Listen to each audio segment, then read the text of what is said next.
gotta get new guns moving into the summer. And welcome back to another installment of Baltimore County Forever Podcast. What up, though? We are back, man. This. Yeah. What a time to be alive, man. What a time. The irony of using that when talking about this. The Clipse are back in full force. And if you know me, you know what kind of person I am. I get a lot of flack, and I never care ever. Prior to this whole Drake and Pusha sparring match about 6 years ago. Look at that. Hi, guys. I almost got it.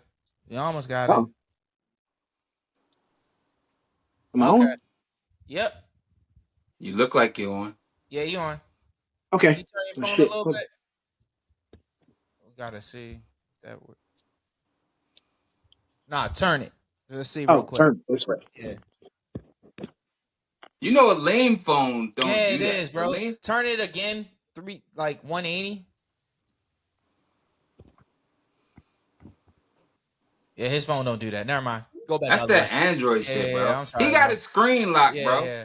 You might have a screen lock. You gotta unlock your screen, bro. All right, I'm gonna jump back on. Wait, just turn your phone. You good? Just turn your phone. Just turn your phone. Yeah, right there. That's cool. What it is. You gotta unlock your screen, It's cool, bro.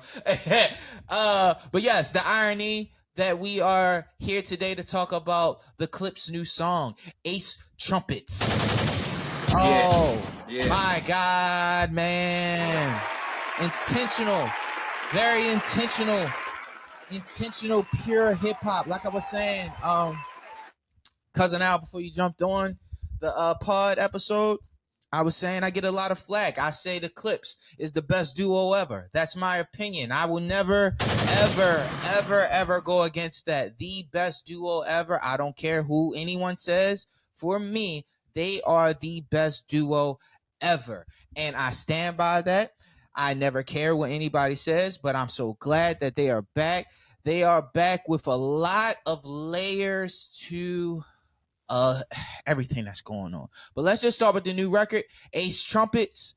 Pusha and Malice is back over Pharrell beat. Pharrell specifically, not Neptunes, but Pharrell. Pharrell also is producing the entire album, executively producing and fully produced album. This album was recorded in a Louis Vuitton studio that's in the office. In the Louis Vuitton office, in the studio, in the Louis Vuitton office. Yeah, that's what I'm saying. Pharrell built the that's the studio. Crazy. Yeah, that's so odd. It's real luxury raps. Black Card era. Oh my God. If you know about the Black Card era. Shout out to the Re-Up Gang, man, at Lava. Sandman. Can on. Yeah. Shout out to West Philly, he got one of my favorite verses of all time. And what was that? Food on that table when it's not. I move that lean, keep them fiends up and down that block. That's my routine. 17, though the block is hot, I'm calm and cool with my tool, knocking off my rocks to the Good Morning beat. Long story short, I done made it through some shit that got lots of niggas late in views.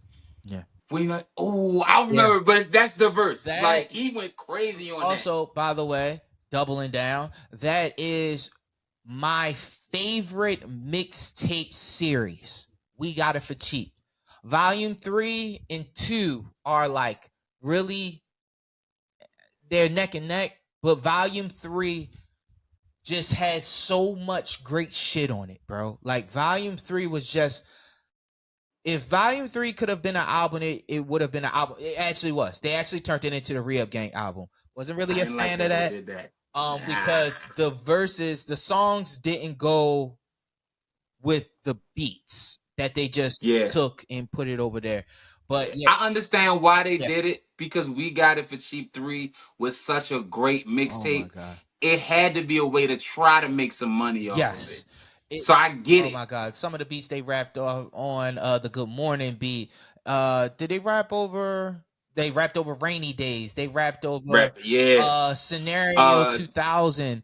They rapped over They Know. Oh my God. I pulled from the Ghost of the Dead greats, Luigi Boy flow. All you niggas is dead weight. Nah, they were And crazy. that shit gave me chills, bro. That's one of my favorite mixtapes. Oh my God. That's one of my favorite They mixtapes. say you That was one of God, the then ones you I had the spoil bootleg child. CD. Yes. And I had the CD, and when I got rid of that car, I left it in the deck. Mm-hmm. I called that nigga back. Hey, I need that. Come on, bring the car back. I need that out the deck. Or bring the CD, or I'll come to you. But I need my We Got It for Cheap Volume 3. It was so. They say you spare the rod and you spoil the child. My mother's now. If the casket drop and if the album flop, we the Wire season 2, bitch, back to the docks. Back to the docks. Yeah. The foresight of if this is all or nothing. We at this point we don't have a deal, or we do have a deal and we can't get out of it at the moment. So if this don't work and if we don't figure this out, we gotta go back to Virginia Beach. We back. We got back. To. So this gotta work, and it did work. So shout out to them, man. Shout out to them.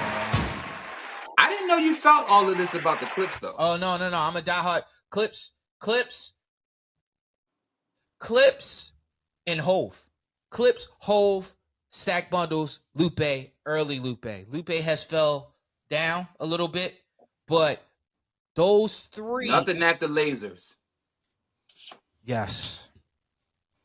Well, we talked about that. We'll have to touch on that at another time. But yes. For sure. But yes, that is exactly how I feel. I knew Pusha was one of the greatest rappers and my favorite rapper after Stack Bundles passed. I knew I didn't have a favorite rapper in that point. It was just Hove. You know, Hove was like a given for most. But with Pusha, I knew when he went to Hawaii. When he went to Hawaii and he went on that feature run,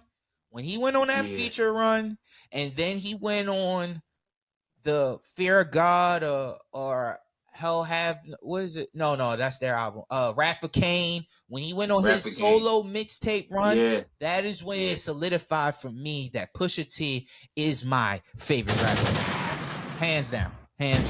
It was too much going on for me not to award him that.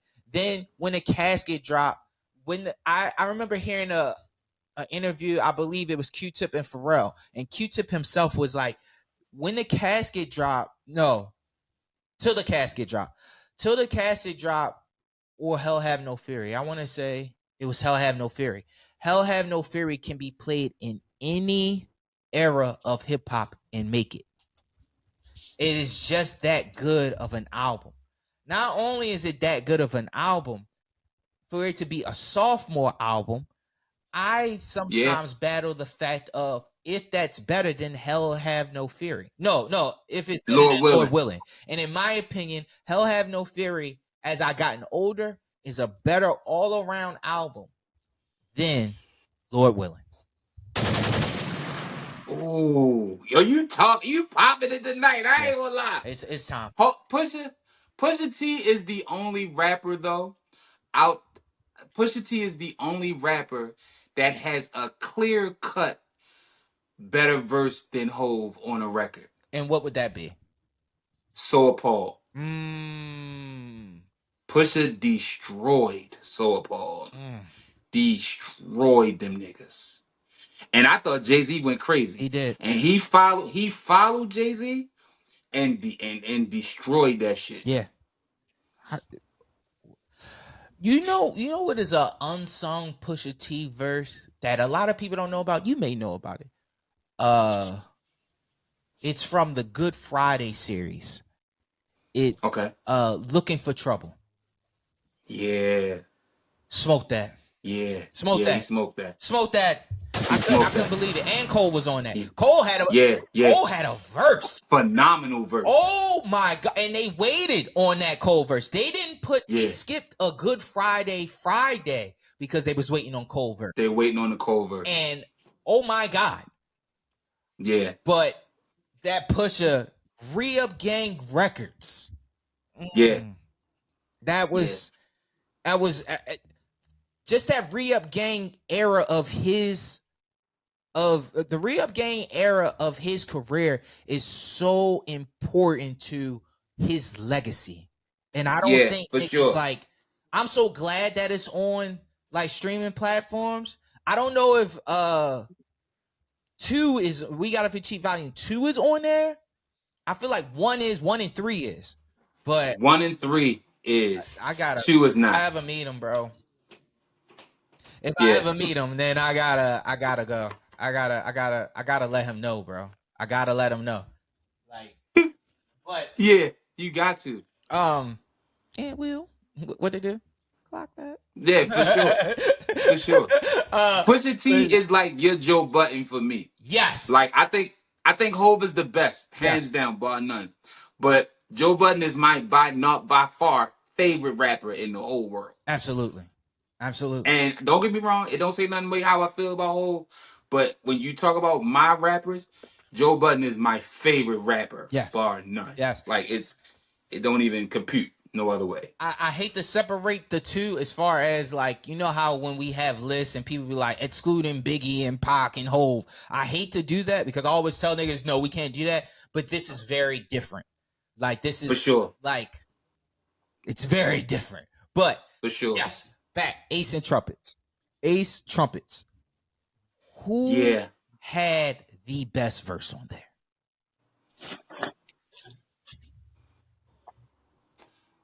Malice did that shit again, yo. And I love that Malice is so introspective like that. Don't get me wrong. Pusha, I think both of the verses are quality. I think when that beat hit and that go, yellow diamonds look like pee-pee. When that beat hit, when I first heard it, I almost lost my mind. Like I was like, what the fuck? And I'm just like, keep going. And then when Malice come in and say, he's so elegant, yo. He just so fucking. He say, yo, the Ferrari looked like it was built by NASA. Like, come on, yo. He was going crazy. I disappeared and reappeared without saying voila. Like Malice is so. I can't even explain that shit. Like, I've always liked Malice over Pusha T. Because it just seemed like Malice is so layered. And for me, I'ma always go introspective first. That's why I got my Starlito. Shout out to Starlito. Yeah. Because I'm always gonna like introspective rappers. I like rappers that make you get like cerebral. And Malice has always done that for me. And on this song, he didn't disappoint. Yo, would he say pina alavaca? Like, niggas eat well. like niggas eat well, bro. Like that kind of you remember a couple episodes ago when we was talking about the whole shit with Drake and he was talking about having Pharrell chains and you were like, that's kind of fly. He got the jewelry. That's kind of fly.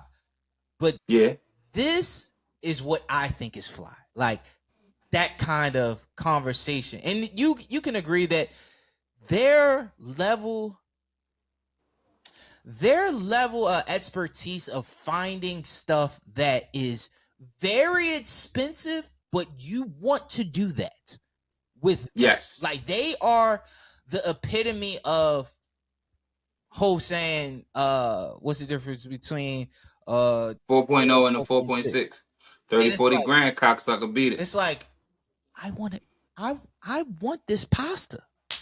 I want this bread that I didn't even know was a bread. I didn't know this was a bread. Focaccia? Yeah, Focaccia. Like, seen a picture. Looks phenomenal. Looks phenomenal. Phenomenal bread. I'm going to STK. Might not be the level that they doing, but I'm going. I'm going. I got to experience. It's like certain things that at this age of our lives, it's like, I got to experience that. That's how I feel about Louis the 13th. I want to shout at Louis. I understand that. That's how I feel about Louis. Yeah. I have to at least have taste. I have to taste that before something happens to my life. I have to taste Louis the 13th. Oh my God, focaccia is a type of Italian bread, and the Clipse use that to refer to an amount of cash or bread over 500,000, which stacks as high as focaccia trees. They could grow up to 30 feet tall. This is very good. God damn! Shout out to Hip Hop Genius. I'm sorry. Shout out to Genius. I push a verse. Niggas is my sons. That's on repeat. Sins of the father, so I'll call you Lil Michi. Let's look at that kind of line. Like a line like that, it's like the irony of it, because Lil Meech can't do nothing else but play his dad. But play his dad. Like, so he's gonna right. always be in the shadows of his father and his father's legacy that he built with BMF. For sure. He'll always be known as Lil Meech. Yeah, exactly. White glove Always. service with the brick. I am Luigi. So ecstasy and disappear. I am Houdini. Look at him. Look at them. Him and him. Still waiting on Yeezy. I hope you got your squeegee. They said that was in reference to. I seen people making reference to that as far as Jim Jones. Jim Jones dealing with Ye over the last couple months or something like that. Yeah, but Jim Jones curved Ye. Yeah. So it's two. All right. So I'm gonna tell you what I've read. Right. So I read it was that, and along with the fact of the whole keep on bringing me up in the interviews, which Pusha makes reference to in the GQ magazine interview. For sure. So but it was just so much. Seems to take a subliminal shot at his former collaborator. I didn't like that Jimmy was doing that. I didn't really care for Jimmy doing that, because like Push said, yo, okay, you said I'm not top 50, but you didn't say you were top 50 either. Yeah. Like you didn't say like, yeah, you just had an issue with me being in the 50 something. I never said, I didn't make that up, but you didn't also say, nah, you'll replace him with me. I think Jimmy is looking for some type of rapper smoke that just ain't. Yo, and I hate to be this guy, but yo, we love Jim Jones, but nobody really like. Oh, I'm saying this, and I love Jim Jones, but I'm gonna say it. I don't think his peers respect him as like a lead rapper. Just like we always say, Meech is always looked at as Little Meech. We're always gonna look at Jimmy like Cam Man. It might be a stretch, but that bar it makes reference. It resonates with Jim Jones as well. Yeah, it's like just like the thing with like Styles P, and not to get you far off, but it's just like, yo, there's nothing wrong with you saying what you saying, but it's also nothing wrong with Styles saying, yo, we do different things, and they do. Yeah. You know what I'm saying? This Clipse shit is niche, high class rap. Yeah. Which has always been. That's who the Clipse always was. High fashion, high quality. Yo, we doing different shit. We're driving this. When Pusha did that fucking that Mercedes Benz like show where he visited like the headquarters. Yes. I thought that shit was hard. Like as a car guy, rappers are not doing that. Yeah. You can't do They're that. not going to Germany. Yeah, and that right there, to harbor on what you're saying, that's why he does it. Because you can't do this. Not because even talking about like do that. It's not he has like a thing. Everybody has like a different saying. And his thing is every couple songs he'll always say, you rappers. And he does this stuff because he ain't talking to us. Right, for sure. Can't do it. But he's not talking to us. He's talking to the rappers that try to make it seem like they are bigger than what they are, Jim Jones. And it's like, bro, you can't take a meeting with them. You can't Right. get here. You could get the car, but you can't meet the owner. You can't meet the owner. Like it's You very can't meet different. the creator. Like, come on, bro. They not flying you across the world for your expertise. To test drive a GT63 Exactly. that's not out yet. Like, I was like, what? And then on top of that, I'll backtrack. Not even for your expertise. They not calling you over for you. Rapper you. They calling him over for some business. That's very different. It's very different than a nigga that buy weed from a nigga that own a dispensary. You feel me? For sure. Like, he's a nigga that has remedy here in new locations. So it's like Jim Jones is talking about putting weed in the store. That's very different. Very different, bro. Very different. And that's why, again, to go back to another episode that we had when we were talking about I can't have certain conversations with niggas because you don't understand the difference. You don't understand of when he's on that Kendrick, when Pusha's on that new Kendrick record. Oh, I'm sorry, when Kendrick is on that new Pusha T record, Pusha T and Clipse. Okay, the record that they did when they were walking at the Louis Vuitton show. Why he said what he said about Jim Jones. And even in the GQ interview, he said, this is how I feel. This is exactly how I feel about you. And he from my heart. It's from my heart. And from he my heart. said that because you are harboring on something that I don't have to worry about. I don't have to tell people that I'm the greatest of anything. They are putting me in this conversation. You're upset because they're not putting you in this conversation. That's That's true. That's true. And that hurts.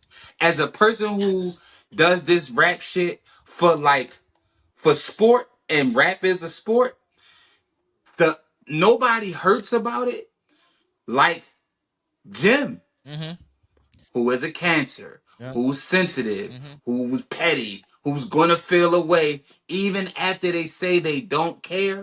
He's still going to feel like, nah, these niggas is fucking playing with my name. They got me fucked up. They got me fucked up. And it's like, no, we don't, bro. we just, you know, we got it right. You are who you are, bro. Yeah. And and there's nothing wrong with thinking high of yourself. And then there's this person who comes to show you, yo, I'm doing this. You're at New York Fashion Week. I'm in Paris. You know what I'm saying? I'm you know what I'm saying? I'm just doing, like, I look at the Clipse as ultimate fly shit. They cannot be, like, it was a point where Jay-Z got too rich for me. And I was like, I ain't fucking with this one, bro. And I'm just like, it wasn't that he's too rich. It wasn't that he got too rich for me. It just made me feel like, okay, right now, his life, and I always loved Jay-Z for being the realest rapper ever. Right now, this is his life. And I just need to accept that I'm not here to relate to you. I'm here to rap about what's going on. And if you can relate, great. But if you can't, there is somebody out here who hears this and go, oh yeah, I remember that. Or I know about that, or whatever the case may be. Because he was definitely too rich for my blood at one point in time. But once you take you out of it, you don't have to be so sensitive about what's being heard. And you could use that as at any age you can learn things, right? So you can use that as a teachable moment of, this is too rich for me. I don't understand it. It's another nigga that understand it, but like, why do you, the bread for Kasha? I don't know what that is, but I bet it's good. Like, for sure. But I don't know I'm going to try it. something. It's like now I'm thinking like, damn, bro, now we gotta go. Now I just opened up my palate to, I need to go to more. I do go to Italian restaurants. I'm not gonna say that. I've been to Carbone and stuff like that. But like the idea of maybe I need to go to more. Maybe I need to experience more. Maybe I need to. It's like with Aleem. Aleem has experienced so much in this lifetime of, you know, the Air Force and being stationed in different places, going to these different countries. You were born in another country. You were born in another country? No, I was born in Detroit. All right. Oh, But no, when you lived, where'd you live? I live in Germany, Japan. And All right. So let's use Germany. I've never been to Germany. I've never been to Never. Japan. But it's like someone that is able to that has the experience is something. Everybody experiences is different. But you can teach somebody like, oh yeah, that's like a motherfucker that don't like sushi. But it's like, oh, Right, for sure. all right, For sure. all right, but it's good. You should try it. Oh, it's too expensive. It's really not. It's really not. But it opens up your palate to more things. You know? Can I tell you a quick funny ass story about Aleem? Please. So me and Aleem been kicking it. Like me and Aleem be outside a little bit. So we do trivia night at this spot, right? So we go. So Aleem comes in late, and it's me, my lady, and my cousin in there, and we're doing awful, right? So that's just the truth. Like, we're doing awful. We got a couple points, but it's just not good. So they do this thing where there's 6 rounds of trivia. The last question was put these states and these highways, match them up. It was like 4 or 5 of them. So Aleem took one look at this screen that's on the wall. It's like 100-foot screen on the wall or some shit. The nigga come back like, give me the clipboard. Write them all down, match them all up, and turn it in. We were the only people who got that right. And we're going, so my cousin goes, where the fuck did you live?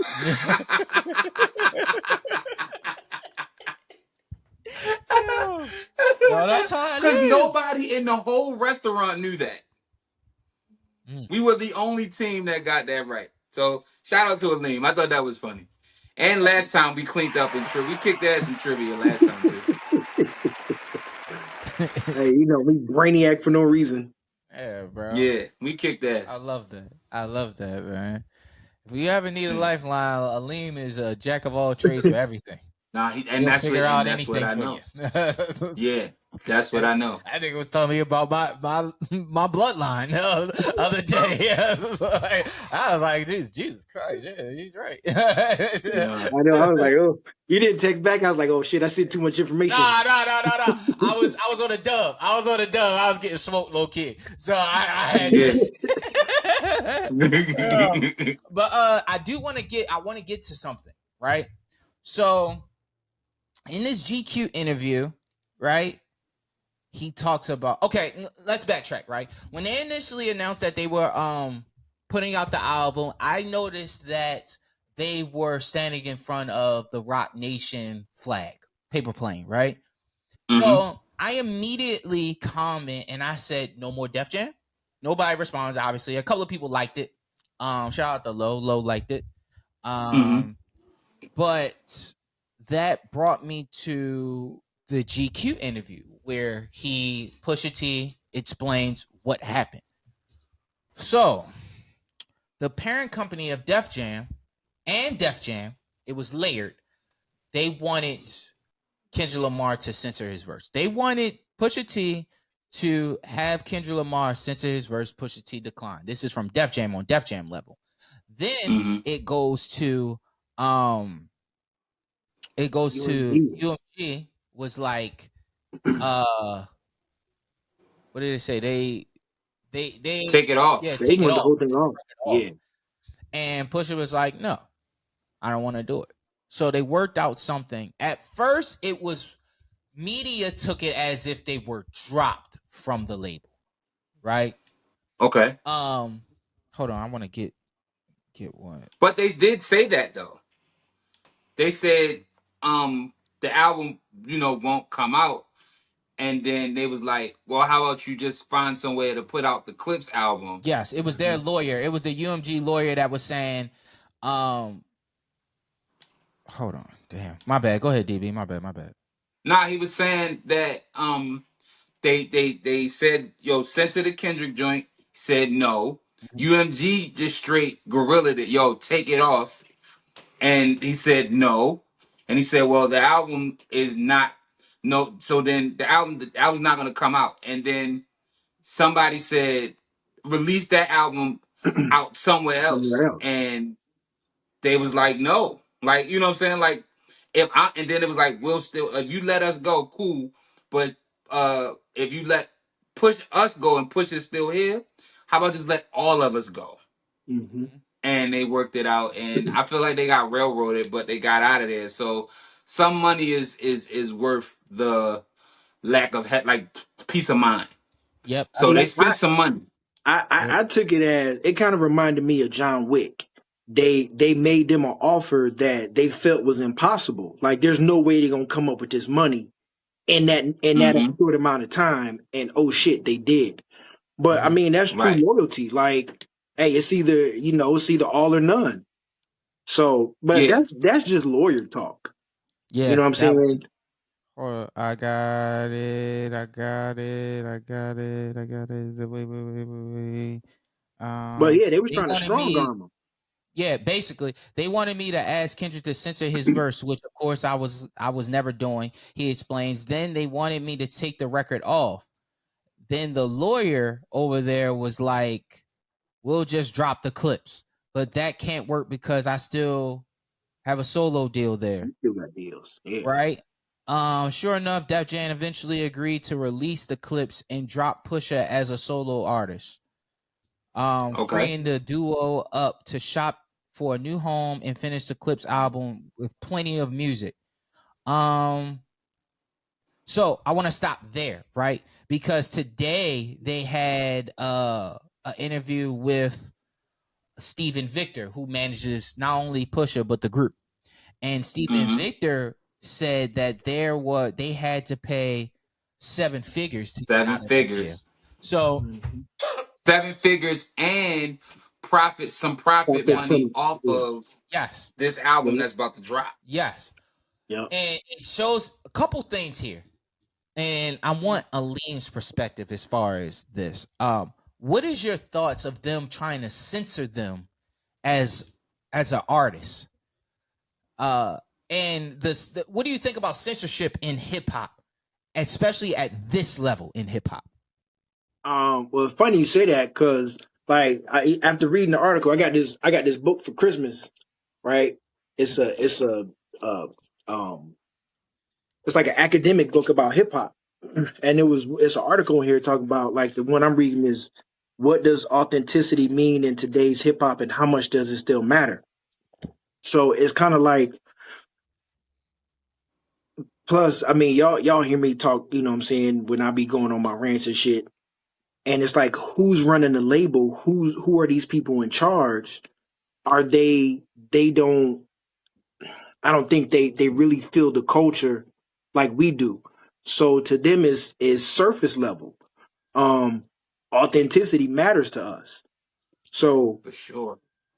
I really feel like they were kind of daring the Clipse to leave, daring him to leave. And when they left, it really showed them like, oh, these people are serious. Oh, these niggas to leave. Yeah, They'll they leave for serious. real. They And went and so, found that money. right. And censorship has always been the issue in hip hop, going all the way back to the parental advisory sticker days.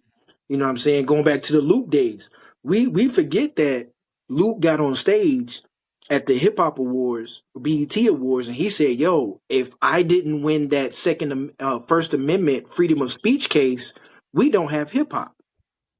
So that's where I switched to who is running these labels behind the scenes, behind those scenes. We don't know who's in charge of UMG.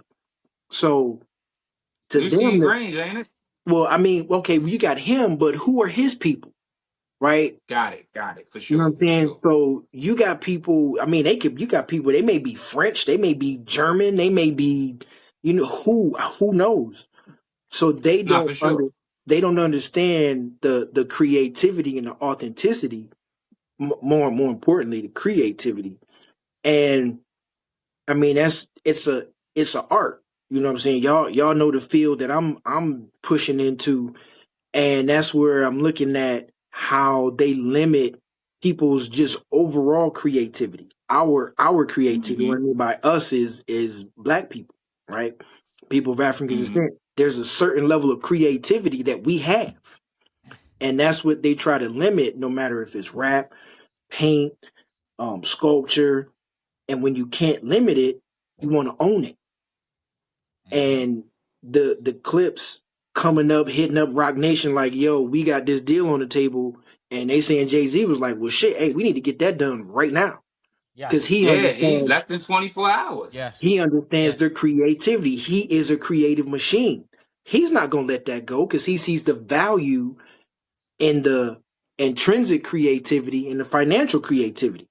Or the creativity will lead to the financial, you know what I'm saying?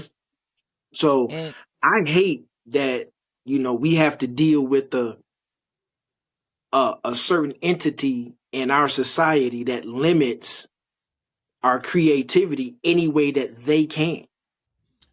So yeah. And on top of that, bro, he loves hip hop. I never forget the interview Wale was talking about how he knew who Gunplay was. Somebody at that level, you wouldn't expect to know who Gunplay is. No disrespect to Gunplay, love Gunplay. But for sure. at that level, that you wouldn't think that they pay attention enough. But if anybody pays attention, when he started doing that Rock Nation distribution, one of the first people that he signed over there was Rock Marcy. Put Rock Marcy over there. Put Griselda over there. The Loxa over there. I believe Fat Joe is over there. Now you have the Clipse. All of those entities are pure hip hop. Pure hip hop. So it's like in a roundabout way, it's like niggas complain about the music and hip hop right now. All right, I'll restore it. I'll come through and save the day and change everybody's perspective of what they think hip hop is in 2025, or moving forward, how older rappers should be received and have the same push as the young rappers are. Like, because Def Jam, I love making references to our old shit. How you talked about Def Jam should be a legacy act label, and dropped the ball. They completely dropped the ball here. We got 5 minutes. Everybody old should be on Def Jam, bro. Exactly. And they should put the full momentum behind these artists because they fucking deserve it. And that's the issue. But also, another thing with Steven Victor was talking about, there's a department. Now, I understood this.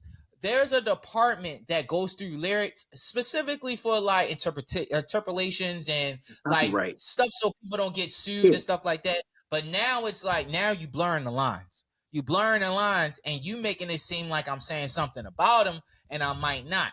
But I also feel like that department ain't nothing but us.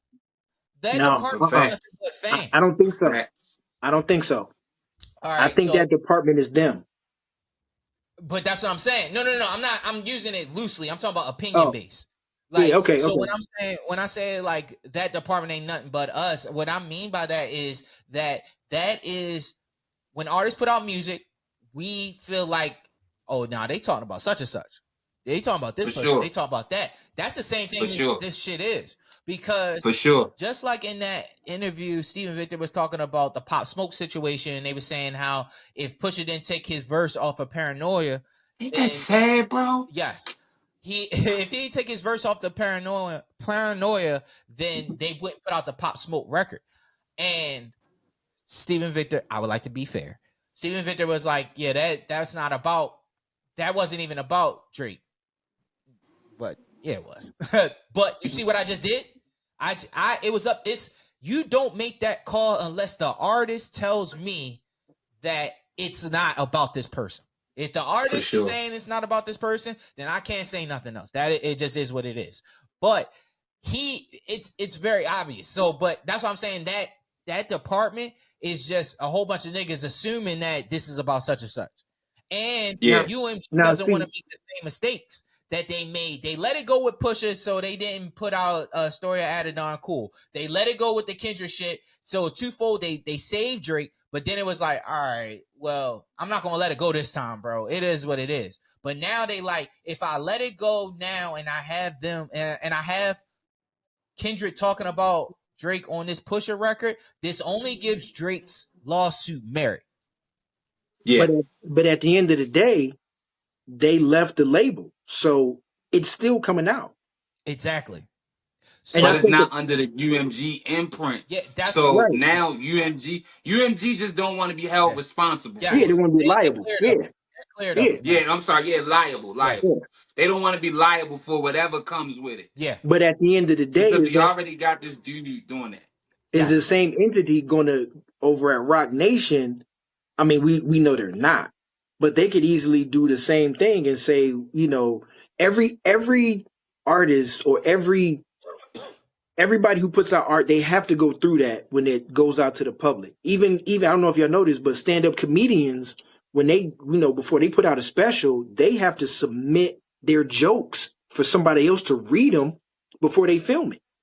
damn, That's Yeah, why I'm loving the independent thing that Ali and, Sadiq is doing. yeah. yeah. Shout out to Alex D, hilarious guy, bro. And you know, a perfect example of that is listen to Dave Chappelle's Sticks and Stones. Mm-hmm. He said it. He was like, yeah, Comedy Central censored one of my things because I said something out of pocket, but they let me say that. They didn't care that I was saying that. You know what I'm saying? So, you know, All the shit about niggas, but you can't say nothing about nobody else. right. Yeah, But yeah, that's where I go back to who's sitting behind the desk, you know, with a highlighter going, nope, you can't say this. Nope, you can't say this. Because if it was us, hey, let it fly. You know? yeah, But I yeah. think that's where, you know, but we don't know who's behind them doors. Yeah, that right there. But I gotta wrap this. I gotta go to work. We definitely gotta have a part 2 because I have more to say. Any shout outs? Yeah, Shout out to y'all, man. Shout out to the Clipse. yeah. Shout out to the Clipse. Even though not the biggest fan, gotta listen to the song again. But yo, Do shout that out to shit. young dude's name is Raja Karoof, man. He's a NASCAR driver, one of the few black NASCAR drivers, HBCU grad. He won his second race of the year over the weekend, man. Bro good out there on the track. Send me that so I can watch that. All right, for sure.